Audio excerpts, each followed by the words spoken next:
একুশ স্বাগত জানাচ্ছি। একুশ আইসিসি একটু আগে হচ্ছে একটা সংবাদ বিজ্ঞপ্তি দিয়েছে, সেখানে আসলে তারা স্পষ্ট করে দিয়েছে বাংলাদেশের পক্ষে আসলে করার কিছু নেই। বাংলাদেশ যেটা চাচ্ছিল সেই জায়গাটা তারা পূরণ করতে পারছে না। তো আসলে এটাই কি প্রত্যাশিত ছিল? প্রত্যাশিত ছিল। আপনার সঙ্গে গতকালকে যখন আমরা আলাপ করছিলাম আমরা দুজনে, তখন আমরা মানে একদম নিশ্চিত করে বলতে পারছিলাম না, যেহেতু জিনিসটা অফিসিয়াল হচ্ছিল না, আজকে অফিসিয়াল হয়েছে। তো আমরা কালকেও বলেছিলাম যে লিটন দাস যে প্রেস কনফারেন্সে এসে তিনিও বুঝতে পারছেন, সবাই বুঝতে পারছিল কি হতে যাচ্ছে। মানে বাংলাদেশের যে দাবি সেটা যে পূরণ হচ্ছে না বা ভেন্যু চেঞ্জ হচ্ছে না, এটা তো ক্লিয়ারলি বোঝা যাচ্ছিল। কারণ আন্তর্জাতিক গণমাধ্যমগুলোতে এই খবরগুলো এসেছে এবং সেগুলো রিলায়েবল গণমাধ্যম। এবং তারপরে বিসিবি থেকে কিন্তু যে কথাগুলো বলা হচ্ছিল খুব একটা পরিষ্কার কিন্তু কথা বলা হচ্ছিল না। তো কাজেই বোঝা যাচ্ছিল যে নেগেটিভ দিকেই যাচ্ছে, অর্থাৎ ভেন্যু চেঞ্জ হবে না, এটা আইসিসির স্ট্যান্ড। এবং এটা কোনো নজির নেই। আপনি যদি দেখেন ভেন্যু চেঞ্জ একটা সময় একটু গুলিয়ে যায় যে ইন্ডিয়া এবং পাকিস্তান তারা তো এক দেশ আরেক দেশে যায় না রিসেন্টলি, তো তাদের ক্ষেত্রে তো হাইব্রিড মডেল ইত্যাদি আলোচনা হয়। তো সে তাদের তো ভেন্যু চেঞ্জ হয়, এটা আসলে গুলিয়ে ফেলেন অনেকে। এই চেঞ্জগুলো হয় কিন্তু টুর্নামেন্টের ফিক্সচার হওয়ার অনেক আগে।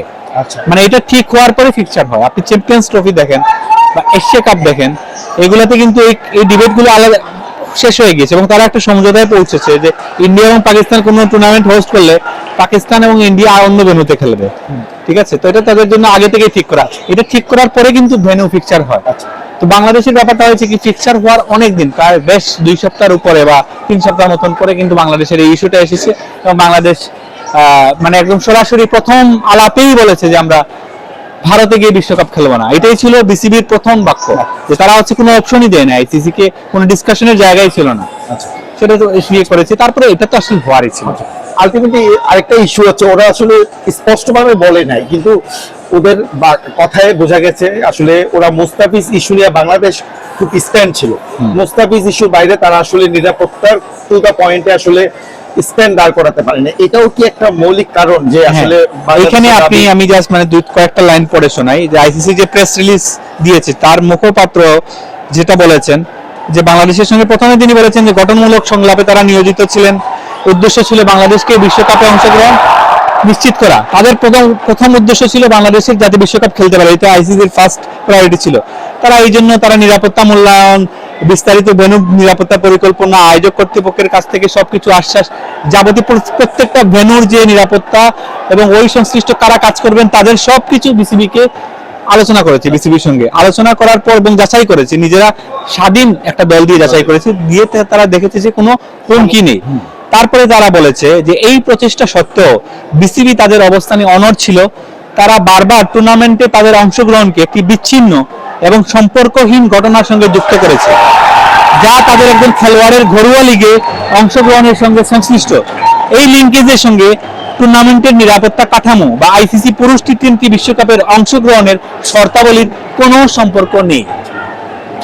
মানে আইসিসি এই মেসেজে আসলে স্পষ্ট যে বাংলাদেশ যে স্ট্যান্ডার্ড নিয়েছিল সেটা সম্ভবত রাজনৈতিক একটা কাঠামোর কারণেই তাদের এই স্ট্যান্ডার্ড ছিল।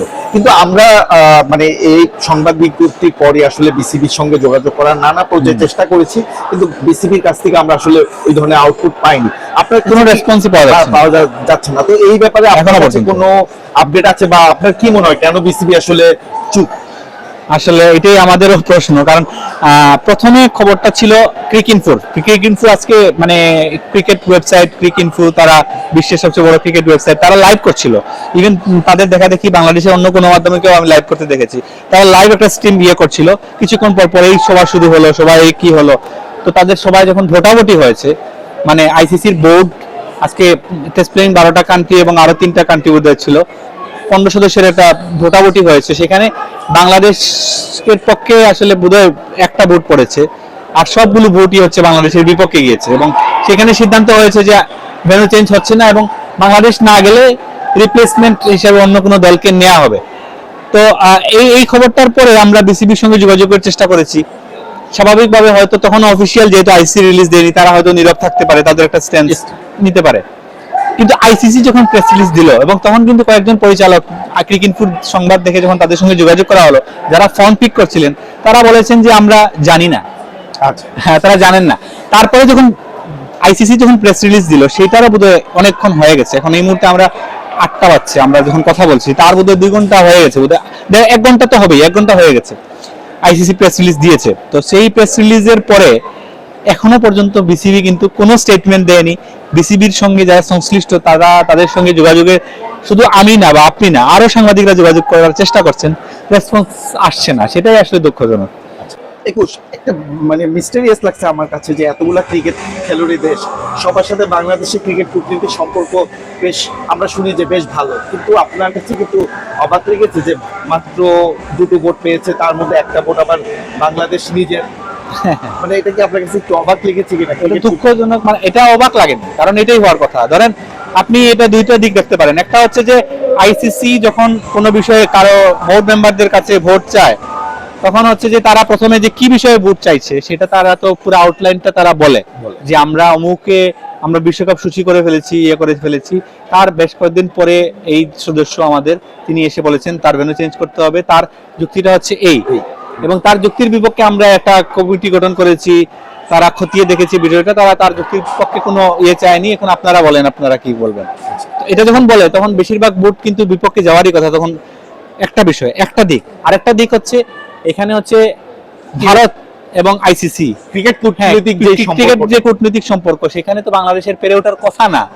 আপনি বলেন New Zealand, Australia, England, south Africa, Zimbabwe, ওদের কথা তো বাদ দিলাম, যারা বিগ নেশন যারা আছে তারা প্রত্যেকেই হচ্ছে যে এই লাইনটা ক্লিয়ার রাখে যে তারা আইসিসির বিপক্ষে বা ইন্ডিয়ায় খেলা হবে না এটার বিপক্ষে তারা যাবে না, ইন্ডিয়ার এগেইনস্টে তারা যাবে না, তাই না?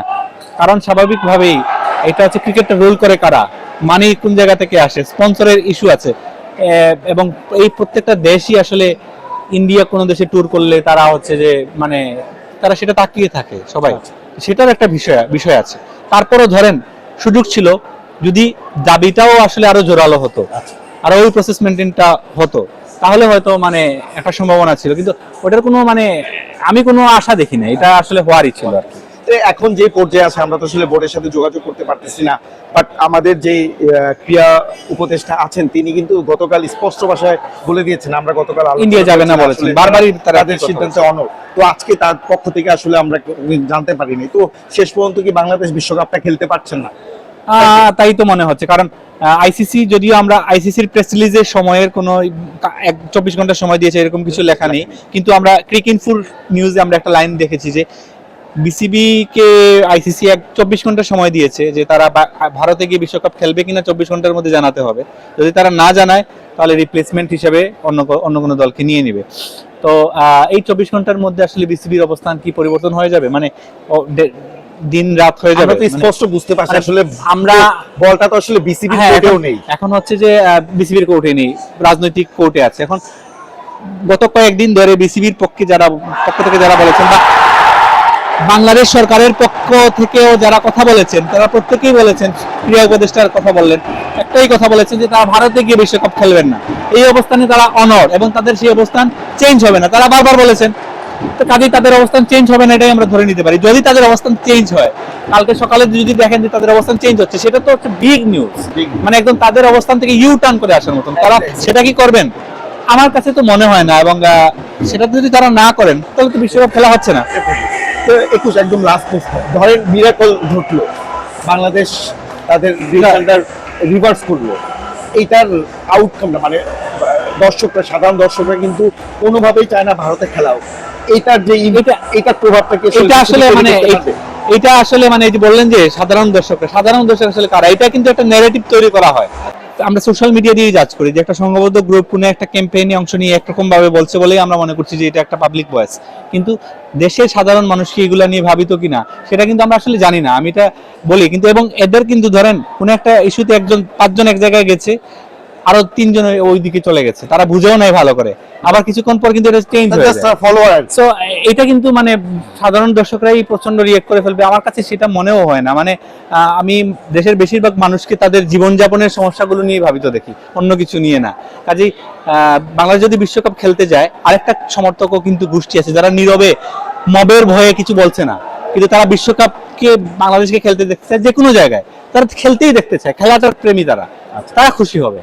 এবং তারা কিন্তু এখন যদি বাংলাদেশ খেলতে না যায়, তারা কিন্তু আওয়াজ তুলতে পারে। তো দুইটা একটা দিকই চাপ আছে। তৈরি হচ্ছে। আচ্ছা, একুশ আপনাকে ধন্যবাদ সময় দেওয়ার জন্য।